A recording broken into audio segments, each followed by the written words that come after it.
तृप्त भक्त एवं आर्त भक्त कौन होता है? रसिक भक्त किसे कहते हैं? ये 3 प्रश्न है एक प्रश्न में। तृप्त भक्त उसको कहते हैं जिसको पराभक्ति प्राप्त हो चुकी है, जिसको भगवत प्रेम प्राप्त हो चुका है, उसको कहते हैं तृप्त भक्त।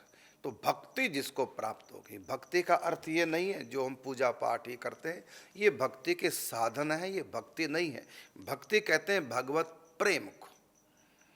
जिसको भगवत प्रेम प्राप्त हो चुका है, पराभक्ति जिसको प्राप्त हो चुकी है, उसी को कहते हैं तृप्त भक्त। तृप्तो भवति, देवऋषि नारद जी कहते हैं। इस भक्ति को प्राप्त करके, भक्ति सूत्र में देवऋषि नारद जी कहते हैं, इस भक्ति को प्राप्त करके जीव क्या हो जाता? तृप्तो भवति, तृप्त हो जाता है। तो तृप्त भक्त किसको कहते हैं? जिसको भक्ति अर्थात भगवत प्रेम प्राप्त हो चुका। इसी प्रश्न के अंतर्गत दूसरा इसका अंश है प्रश्न का, आर्त भक्त किसको कहते हैं? आर्त भक्त 2 प्रकार के हैं, निष्काम और सकाम। 2 प्रकार के आर्त भक्त। सकाम भक्त हो जिसकी कोई कामना हो, जैसे ध्रुव भक्त नहीं तो अर्थार्थी भक्त में द्रौपदी।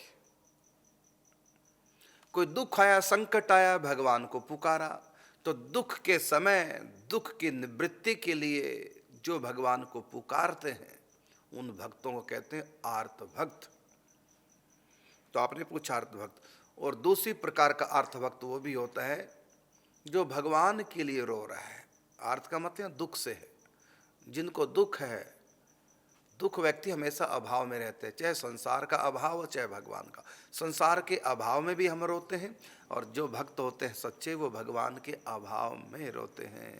हे प्रभु दर्शन दो, भगवान के लिए व्याकुल हो रहे हैं, उनको भी आर्त भक्त ही कहते हैं। इसी प्रश्न का तीसरा अंश है, रसिक भक्त किसे कहते हैं?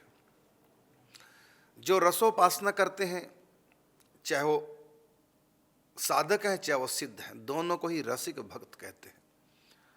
जो रस उपासना करते हैं, रस की उपासना क्या है? युगल उपासना। उसमें राधा रानी की प्रधान ताल लेकर के जो उपासना होती है, उसको कहते हैं रसिक भक्त। या सिंपल सी भाषा में कहें, सखी भाव की उपासना वाले राधा रानी की जो भक्त है, उनको सबको रसिक भक्त कहा जाता है।